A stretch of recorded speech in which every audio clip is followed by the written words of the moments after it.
گالیاں دینا، یہ عبداللہ ابن سبا کا جاری کردہ عمل ہے۔ کون تھا وہ؟ یہودی تھا، اسلام کا اس نے لبادہ اوڑھا، اور اسلام کا لبادہ اوڑھ کر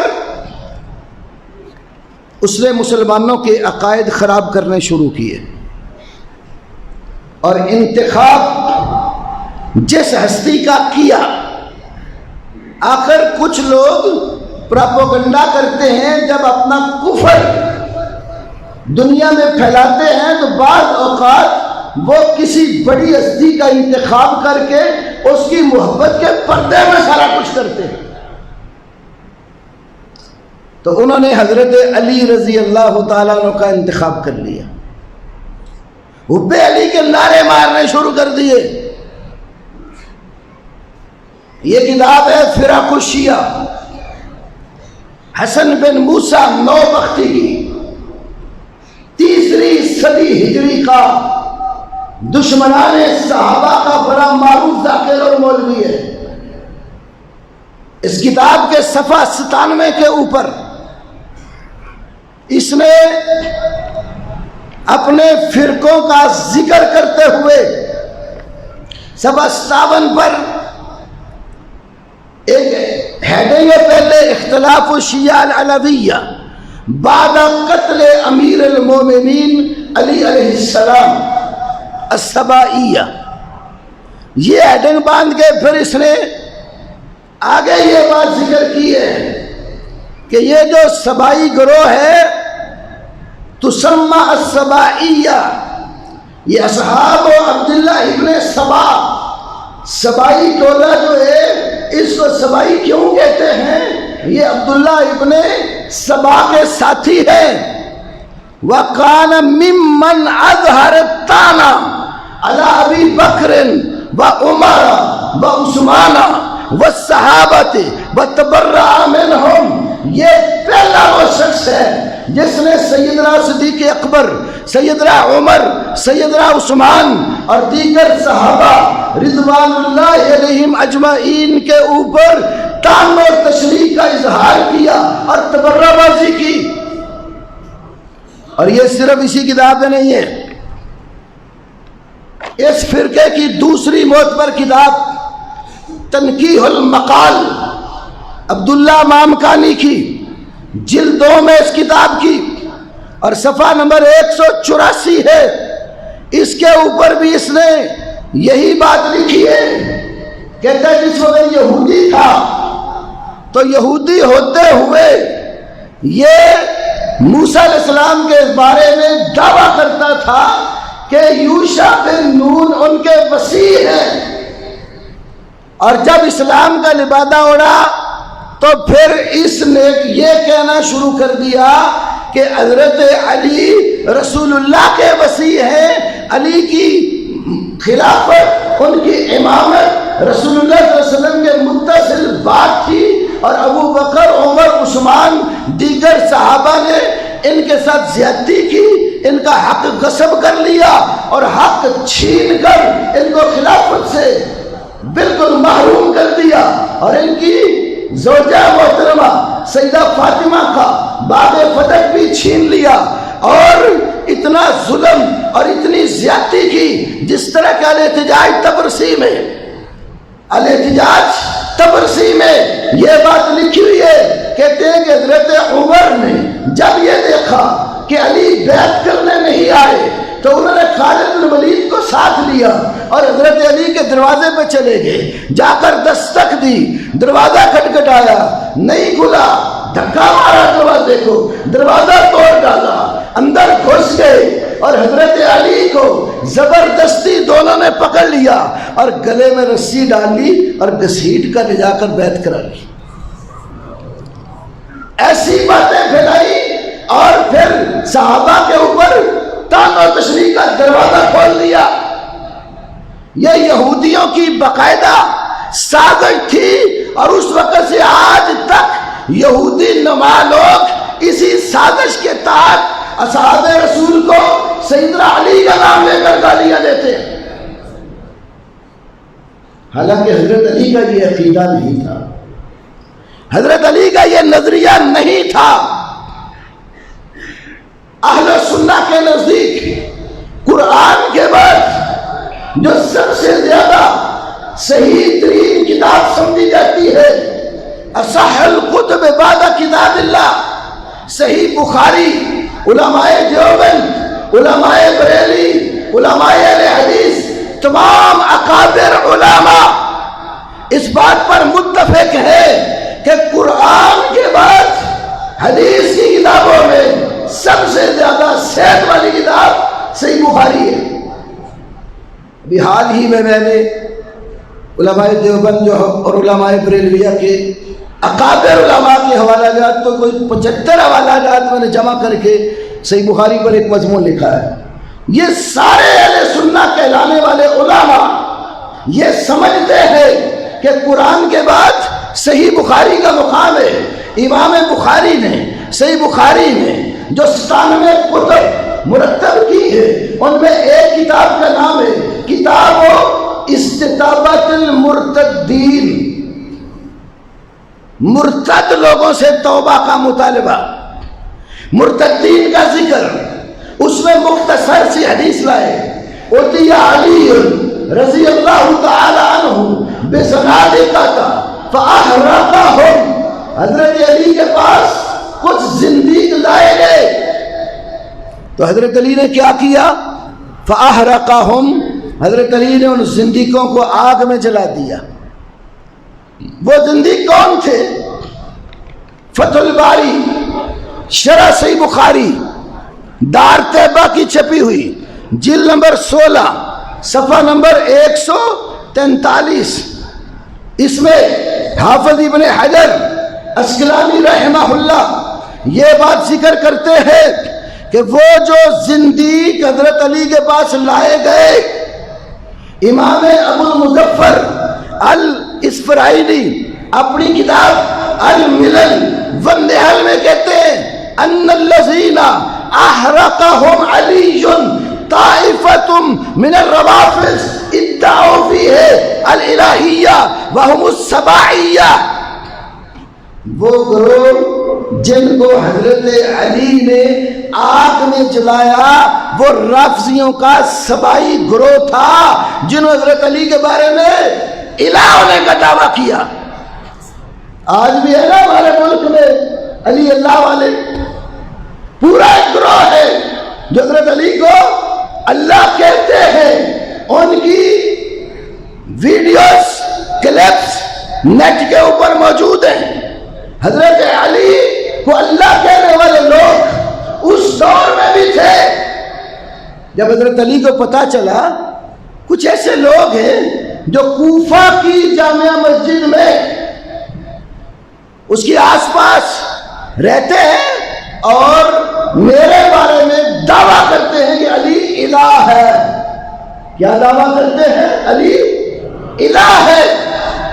حضرت علی نے کہا جہاں یہ لوگ پکڑے گئے گرفتار کر کے لے آؤ۔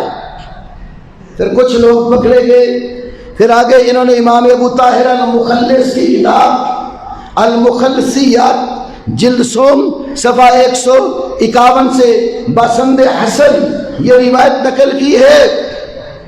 حضرت علی کے بعد جب لائے گئے پوچھا بَيْنَكُمْ مَا تَقُولُونَ، تمہارے لیے تباہی بربادی ہو، تم کیا باتیں کرتے ہو؟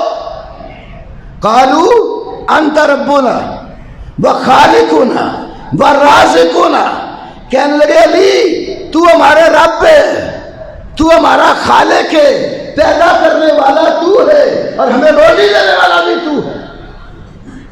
یہ حضرت علی کے سامنے کہتے ہیں۔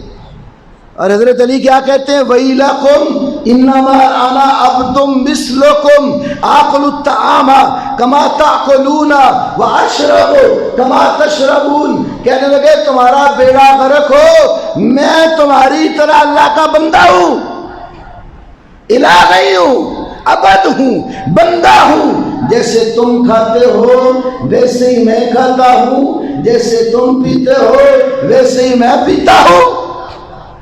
اس لیے کہ کھانے اور پینے والا الہ اور معبود نہیں ہوتا۔ عیسائیوں نے مسیح علیہ السلام کو اور ان کی والدہ ماجدہ کو الہ معبود قرار دیا. اللہ نے کہا ماں بیٹا دونوں ہی الہ نہیں ہے. کیا دلیل ہے دونوں الہ نہیں ہے؟ اللہ نے جو دلیل اتاری قرآن میں وہ یہ ہے، فرمایا کانا یا غلام الطعام، ماں بیٹا دونوں کھانا کھاتے تھے. جو کھانا کھاتا ہو وہ رب اور الہ نہیں ہوتا، وہ تو حاجت مند ہے، حاجت روا نہیں ہوتا. اس کو تو اپنی مشکلات لاحق ہے، وہ مشکل کشا نہیں ہے. وہ اللہ کی ہستی ہے جو یطعم ولا یطعم، وہ پوری کائنات کو کھلاتا ہے، اس کو کھلایا نہیں جاتا. جو کھاتا ہوگا وہ رب الہ رازق مالک نہیں ہوگا. سمجھایا حضرت علی نے، اور ساتھ فرمایا ان اطاعت اللہ، اگر میں نے اپنے اللہ کی بات مانی تو اصابنی انشاءاللہ، اگر اللہ نے چاہا تو وہ مجھے ثواب عطا فرمائے گا. وَإِنْ عَصَيْتُهُ خَشِيتُ أَنْ يُعَذِّبَنِي، علی کہتے ہیں اگر میں نے رب کی نافرمانی کر دی مجھے ڈر لگتا ہے میرا رب مجھے عذاب دے گا. فَاتَّقُوا اللَّهَ وَارْجِعُوا، فرمایا اللہ سے ڈر جاؤ، اپنے عقیدے سے واپس پلٹ جاؤ، توبہ کر لو. میں تمہارا الہ نہیں ہوں، میں اللہ نہیں ہوں، میں معبود نہیں ہوں، میں عابد ہوں، بندہ ہوں. اللہ تعالیٰ مجھے بھی روزی دیتا ہے، تمہیں بھی دیتا ہے، مجھے بھی کھلاتا ہے، تمہیں بھی کھلاتا ہے. اور کھانے پینے والے کو رب نہیں کہتے. بڑا سمجھایا حضرت علی نے. اگر حضرت علی سے سچی محبت ہوتی تو علی کی بات مانتے نا. جو سچا محب ہوتا ہے محبوب کی بات مانتا ہے. ان المحب لمن یحب مطیع، محب اپنے محبوب کی اطاعت کرتا ہے، اس کی بات مانتا ہے. علی کے محب یہ لوگ ہیں جو علی کی بات مانتے ہیں رضی اللہ تعالیٰ عنہ. وہ حضرت علی کے محب نہیں ہے جو حضرت علی کی بات نہیں مانتے. علی سامنے سمجھا رہے نہیں مانے، چھوڑ دیا. اگلے دن پھر گرفتار کے لایا گیا، پھر یہی بات سمجھائی، پھر نہیں مانے. تیسرے دن پھر گرفتار کر کے لائے، پھر سمجھایا نہیں مانے. 3 دن لگاتار حجت تمام کی.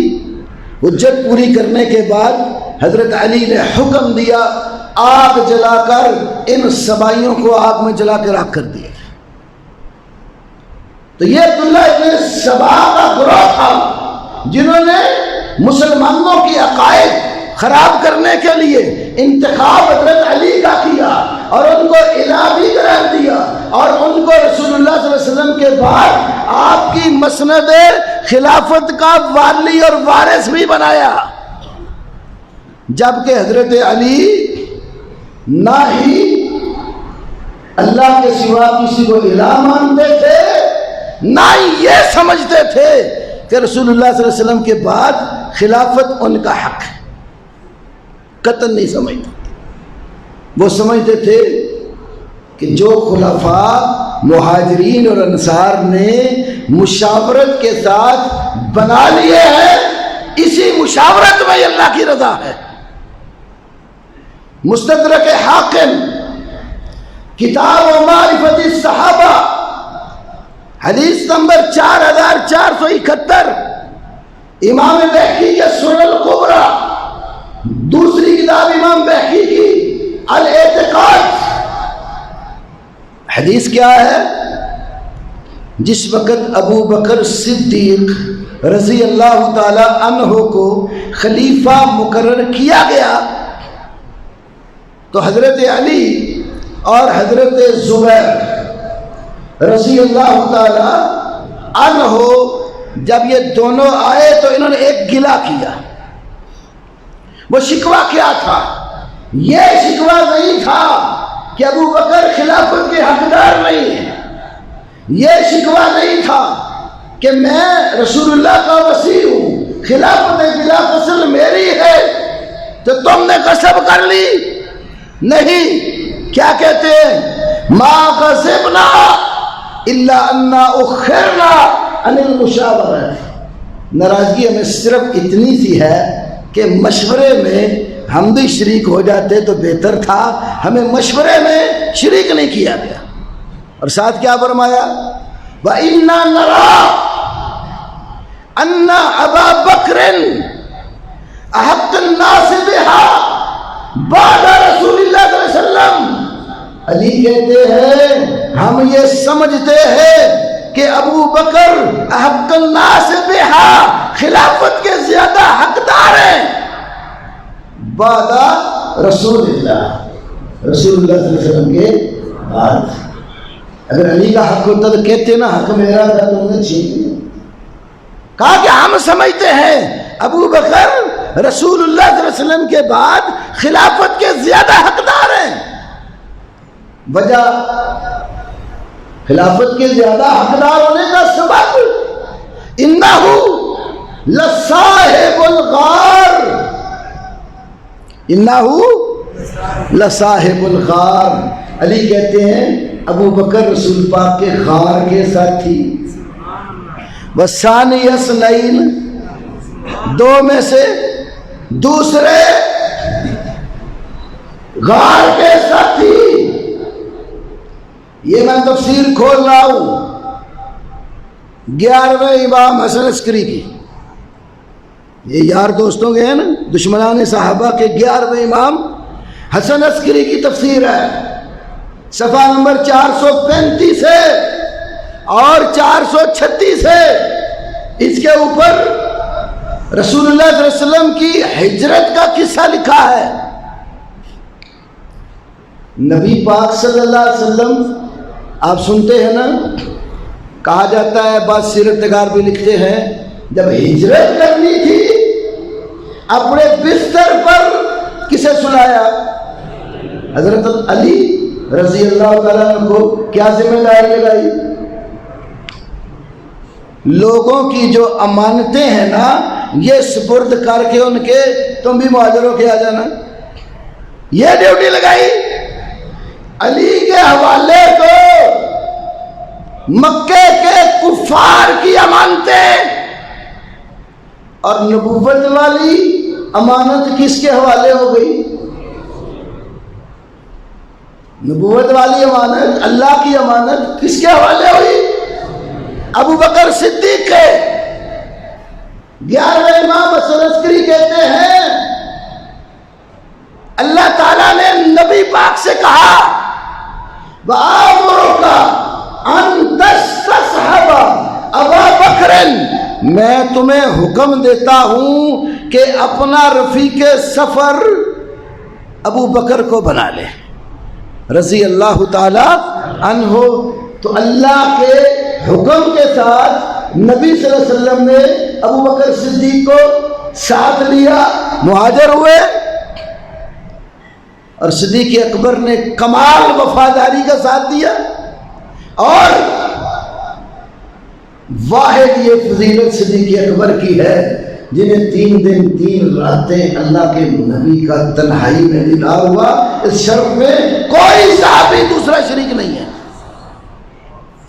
غار ثور مکہ مکرمہ میں سب سے بلند تر پہاڑ 3000 فٹ بلندی پر، جس کے اوپر ثور والا غار ہے.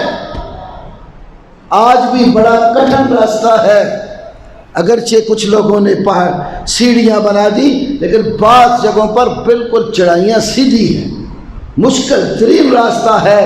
لیکن ابو بکر صدیق رضی اللہ تعالی عنہ رسول اللہ صلی اللہ علیہ وسلم کو لے کر وہ کٹھن راستہ عبور کرتے ہوئے ثور میں پہنچے. پھر کافر بھی ڈھونڈتے ڈھونڈتے غار کے دھانے پہ آ گئے. اب صدیق اکبر بھی غار میں ہیں اور رسول اللہ صلی اللہ علیہ وسلم بھی غار. آج بھی آپ جا کر دیکھ لیں، غار کے دھانے پہ کھڑے ہو کر نیچے نظر دیکھیں، اتنی گہرائی پہ نہیں ہے، بیٹھے ہوئے بندے نظر آتے. اللہ کی توفیق سے میں نے اپنی آنکھوں سے مشاہدہ کیا.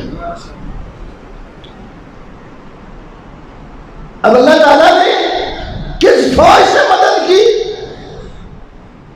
اللہ نے ایسے نے بھیجی کہ اللہ کہتے کہ تم نے ان کو اپنی آنکھوں سے دیکھا ہی نہیں. اللہ کی مدد آئی کافروں کو. رسول اللہ صلی اللہ علیہ وسلم اپنے صحابی کے ساتھ غار میں استراحت فرما نظر نہیں آئے, لیکن صدیق اکبر نے دیکھ لیا, پریشان ہو گئے.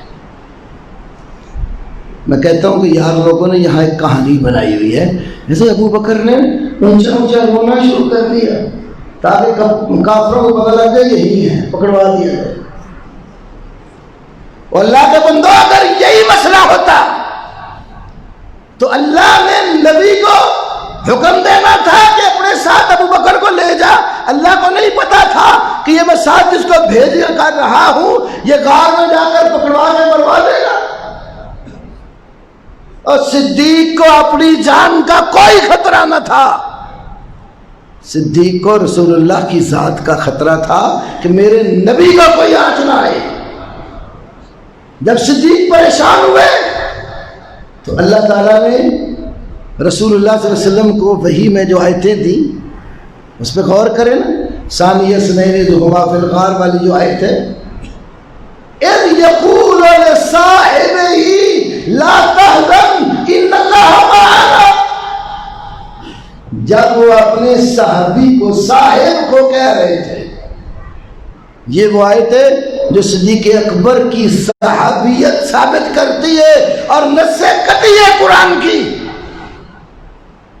کئی وہ بھی ہیں ہم صحابی نہیں مانتے. تمہارے ماننے سے کیا فرق پڑتا ہے, نہ مانو. مان لو گے تو مسلمان بن جاؤ گے, نہیں مانو گے تو اسی مارکے میں رہو. قرآن کی آیت ہے اذ یقول لصاحبہ لا تحزن ان اللہ معنا. لا تحزن کا ہے, لا تخف نہیں کا. کئی اہل علم نے خوف اور حزن میں یہ فرق لکھا ہے. جس وقت بندے کو اپنی جان کے ضائع ہونے کا یا اپنی جان کے نقصان کا خطرہ ہو تو لفظ خوف استعمال ہوتا ہے, اور جس وقت اسے کسی دوسرے شخص کے اوپر ڈر لاحق ہو تو اس کو حزن کہتے ہیں. موسیٰ علیہ السلام نے لاٹھی پھینکی, سانپ بن گئے, بہت بڑا اژدہا بن گیا. فولا موسیٰ مدبرا, وہ سانپ دیکھ کر موسیٰ علیہ السلام پیٹ پھیر کے چل پڑے, ڈر گئے. اللہ نے کہا میرے موسیٰ لا تخف سنعیدھا سیرتھا الاولی, میرے موسیٰ ڈرنا خوف نہ کھا, ان قریب ہم اس کو پہلی حالت پر لوٹا دیں گے. تو ڈر اپنی جان پہ لگانا تو لا تخف فرمایا, لا تحزن نہیں کہا. صدیق اکبر کو اپنی جان کی پرواہ نہ تھی, رسول اللہ کی فکر تھی. تو اللہ کے نبی نے کہا لا تحزن, ابو بکر غم نہ کر, میری ہستی کو کچھ نہیں ہوگا. اس لیے ان اللہ معنا, یہ نہیں کہا ان اللہ معی کہ اللہ میرے اکیلے کے ساتھ ہے. صدیق تو ڈر نہ کر, رب میرے ساتھ ہے, نہیں کہا ان اللہ معنا, اللہ ہم دونوں کے ساتھ ہے. جس معیت کا ذکر نبی پاک صلی اللہ علیہ وسلم نے اپنے لیے کیا وہی معیت صدیق اکبر کے لیے کی.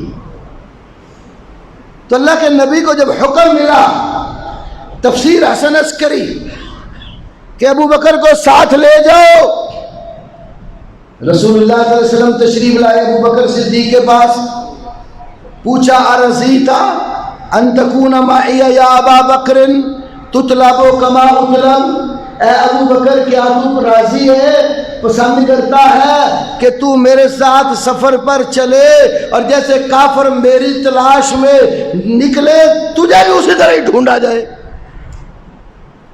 وَتُعْرَفُ بِأَنَّكَ أَنْتَ الَّذِي تَحْمِلُنِي عَلَى مَا أَدَّعِيهِ, اور لوگ تیرے بارے میں یہ پہچان لیں کہ جن باتوں کو میں دعویٰ کرتا ہوں پیچھے دعویٰ کروانے والا تو ہے.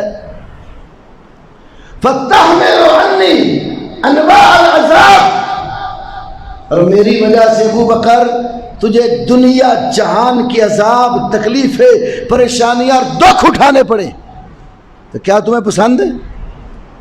ابو بکر صدیق نے کہا یا رسول اللہ اما انا لو عشت عمر الدنیا، اگر مجھے پوری دنیا جہان کی عمر مل جائے، وعذب فی جمیعہا اشد عذاب، ساری دنیا کی عمر پا کر مجھے سب سے زیادہ جو تکالیفیں، ساری زندگی مجھے تکلیفیں آتی رہے، لا ینزل علی موت مریحا، مجھے کبھی راحت اور سکون کی موت نہ آئے، دکھوں میں موت آئے، لکان ذالک احب الی من ان اتنعم فیہا، مجھے یہ زیادہ محبوب ہے کہ میں دنیا کی عیش و عشرت میں زندگی گزاروں، زیادہ یہ محبوب ہے کہ آپ کی محبت میں دنیا جہان کی تکالیف میرے اوپر ٹوٹ پڑے اور میں اسی تکلیفوں میں دنیا سے چلا جاؤں۔ اپنی جان بھی رسول اللہ پر قربان کی، اپنا مال بھی رسول اللہ پر قربان کیا، اولاد بھی رسول اللہ پر قربان کی، عزیز و اقارب بھی رسول اللہ صلی اللہ علیہ وسلم پر قربان کیے۔ صدیق اکبر تو وہ ہے، سنن نبی داؤد کی حدیث ہے، نبی کریم صلی اللہ علیہ وسلم نے جب تبوک کے لیے جانا تھا، ساعت العسرہ قرآن اس کو کہتا ہے، تنگی کا وقت تھا، اس وقت صدیق اکبر رضی اللہ تعالیٰ عنہ، حضرت عمر فاروق رضی اللہ عنہ، حضرت عثمان رضی اللہ عنہ، ان صحابہ نے دین کے اوپر اپنی جانیں اور اپنے مال نچھاور کرنے کی حد کر دی تھی۔ عمر فرمانے لگے آج تو اللہ کے نبی نے تبوک کے لیے، اللہ کے دین کے لیے مال مانگا ہے، میں اتنا مال اللہ کی راہ میں دوں گا، آج صدیق اکبر سے آگے نکل جاؤں گا۔ کہ صدیق ہر موڑ پہ آگے ہوتے ہیں، گھر گئے، سارے گھر کا اثاثہ دو حصوں میں بانٹا، آدھا گھر چھوڑا، آدھا نبی پاک کے پاس لے آئے۔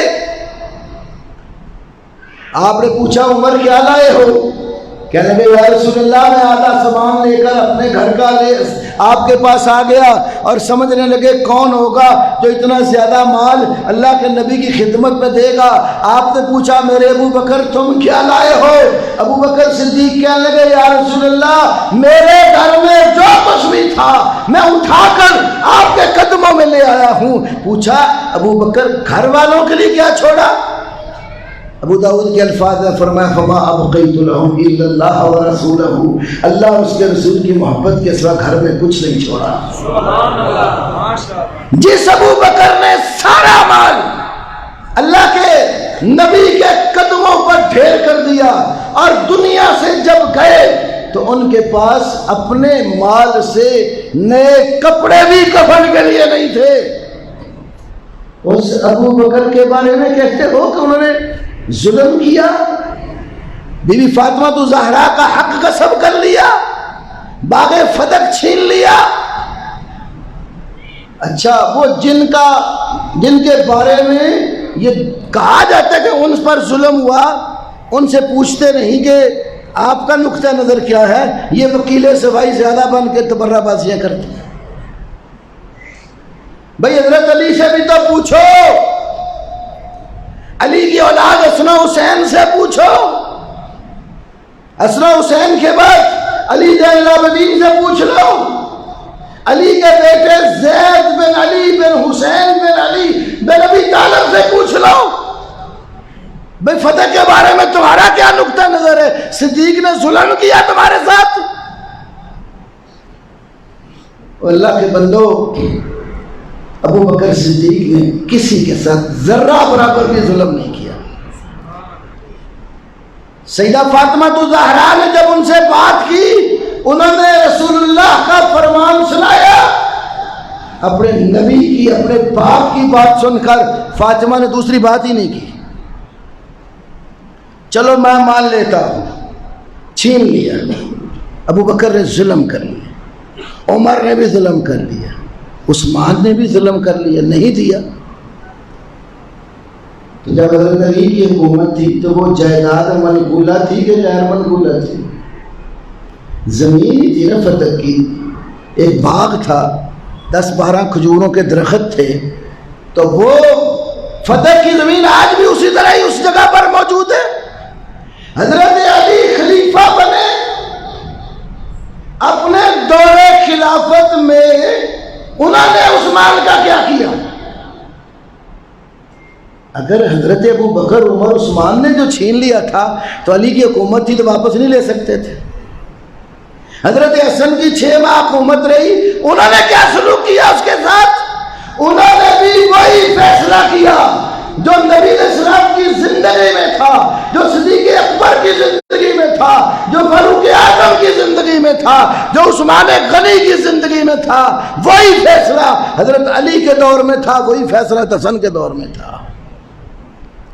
سنن کبریٰ بہقی میں، عقیدے کی کتاب میں الحجہ فی بیان المحجہ میں، اور کئی ایک کتب میں یہ حدیث ہے، زید بن علی بن حسین، امام حسین کے پوتے، بیمار کربلا علی زین العابدین کے بیٹے زید، وہ کہتے لو کنت مکان ابی بکر لحکمت فی فتح ما حکم به ابو بکر. کہتے اگر میں ابو بکر صدیق کی جگہ پر ہوتا، علی زین العابدین کا بیٹا زید بھی وہی فیصلہ کرتا فتح کے بارے میں جو صدیق اکبر نے کیا. خانوادہ اہل بیت تو صحابہ کرام کی عزت اکرام، صدیق اکبر کی اور عمر فاروق کی اور عثمان غنی کی تقریب کرتے تھے. انہوں نے کبھی گستاخی نہیں کی ان کی. بے شمار احادیث ہے، میں چند ایک آل بیت کے حوالے سے حدیث آپ کے سامنے رکھتا ہوں.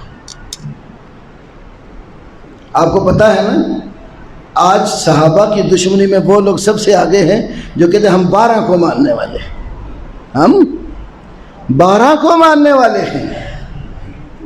اور 12 میں سے جن کے نام پر مذہب چلایا ہے وہ جعفر بن محمد صادق ہیں. امام محمد باقر کے بیٹے امام جعفر صادق، امام احمد ابن حنبل رحمت اللہ علیہ نے جو فضائل صحابہ پر کتاب لکھی، فضائل صحابہ کے اندر جلد 1 صفحہ 160 پر 143 نمبر روایت میں لکھتے ہیں، قال جعفر بن محمد الصادق، امام جعفر صادق رحمہ اللہ نے فرمایا برے اللہ مما تبرع ممن تبرع من ابی بکر و عمر، جو بندہ ابو بکر و عمر سے بیدار ہے میرا رب اس سے بیدار ہے.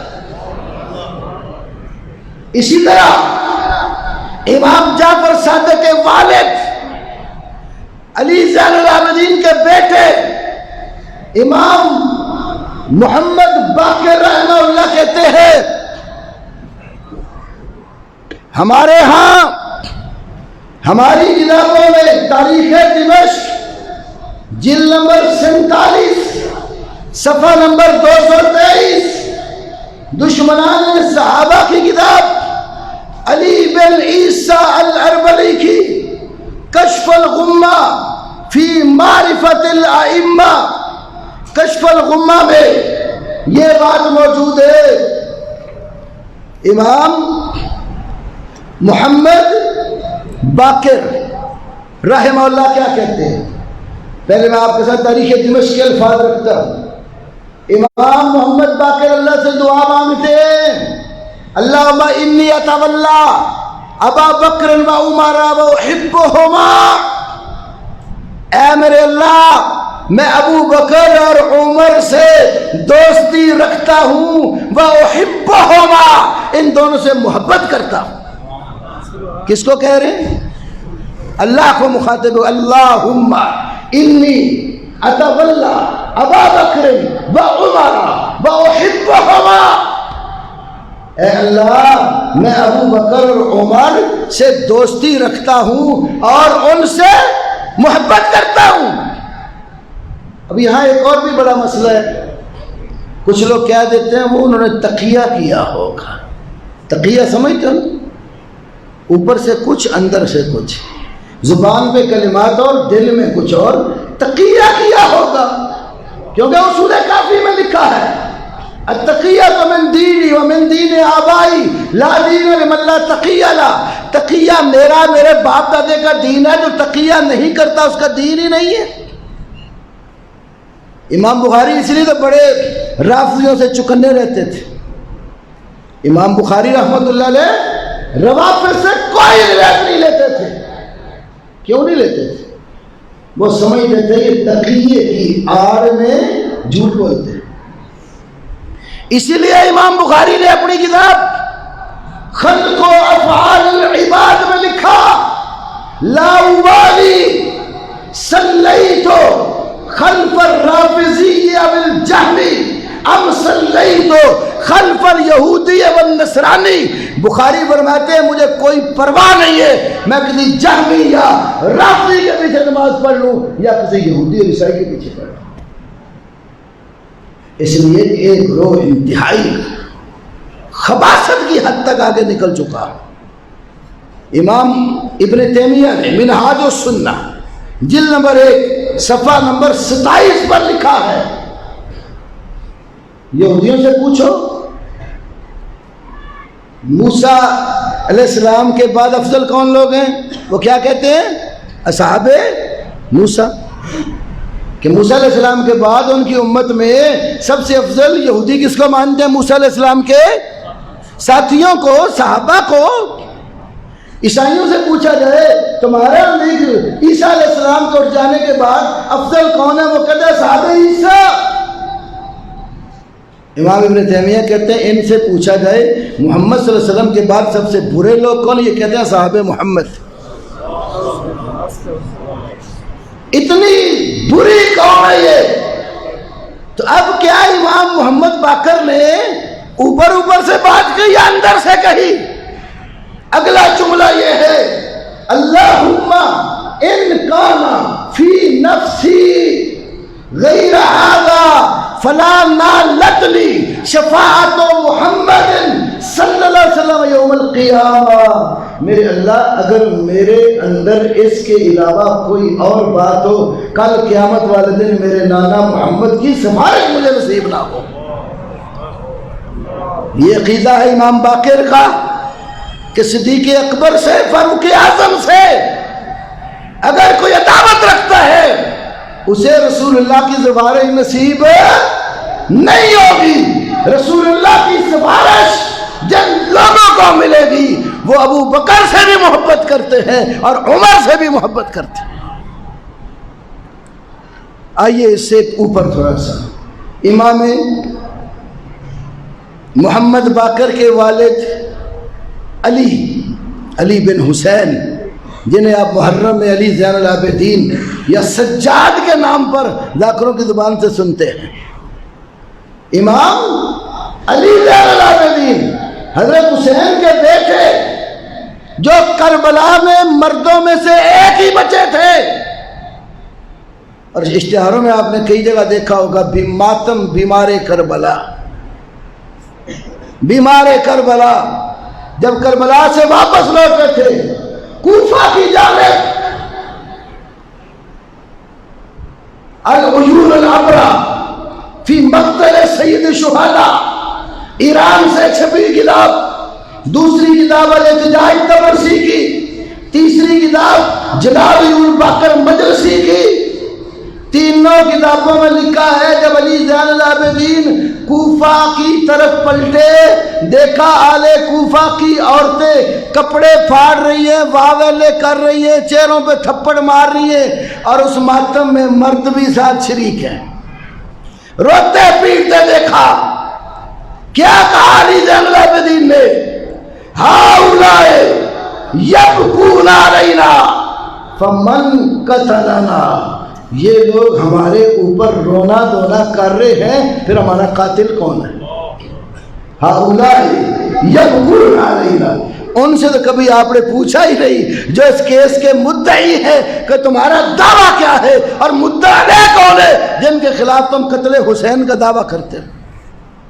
وارث تو کہہ رہے ہیں اہل کوفہ، خلاصۃ المسائل لاہور سے موچی دروازے سے چھپنے والی کتاب خلاصۃ المصائب، اس میں لکھا ہے قاتلان حسین جو تھے لیس فیہم شامی ولا حجازی بل جمیعہم من اہل الکوفہ، نہ کوئی شام کا بندہ حضرت حسین کی شہادت میں شریک تھا، نہ مکہ اور مدینہ اور حجاز سے کوئی شریک تھا، بل جمیعہم من اہل الکوفہ، سارے کے سارے کہاں سے تھے؟ اہل کوفہ تھے۔ بخاری میں ہے نا، حضرت علامہ صاحب تشریف میں ایک دو 7 منٹ ہے۔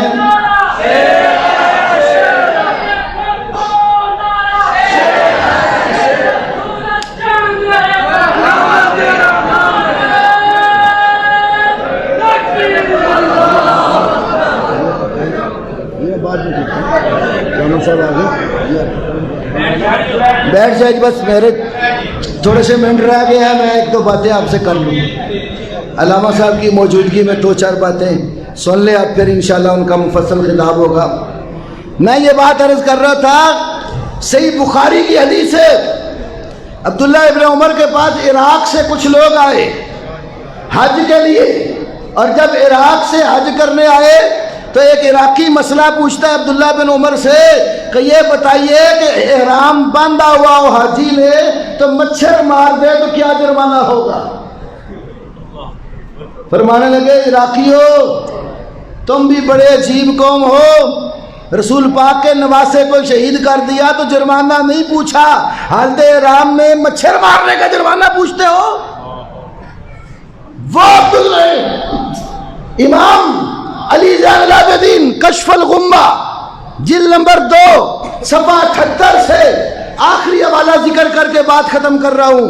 قدم علیہ نفر من اہل العراق، عراق کے کچھ لوگ امام علی زین العابدین کے پاس تشریف لائے، آگے فقالو فی ابی بکر و عمر و عثمان رضی اللہ عنہم، انہوں نے ابو بکر و عمر عثمان رضی اللہ تعالی عنہم کی گستاخی کرنا شروع کر دی۔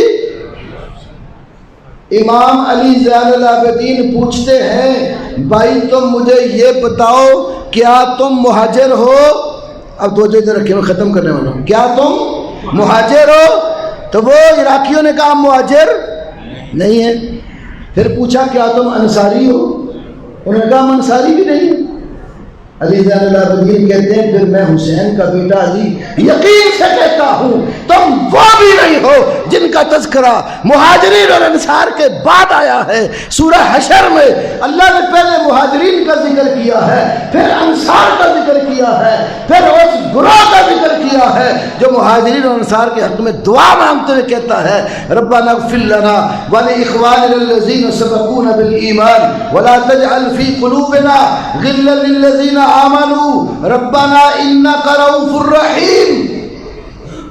کہتے ہیں بعد میں تیسرا گروہ ایمان والوں کا مہاجرین اور انصار کے حق میں کیا کرتے ہیں؟ دعا مانگتے ہیں۔ تو تم مہاجر بھی نہیں ہو، انصاری بھی نہیں ہو، گالیاں دے لو ابو بکر و عمر کو اور عثمان کو، تو میں یقین سے کہتا ہوں تم مومنوں کے تیسرے گروہ میں سے بھی نہیں ہو۔ اور بد دعا دی فعل اللہ بکم، اللہ پاک تمہارا بیڑا غرق کر دے جو تم ابو بکر اور عمر اور عثمان کو گالیاں دیتے ہو۔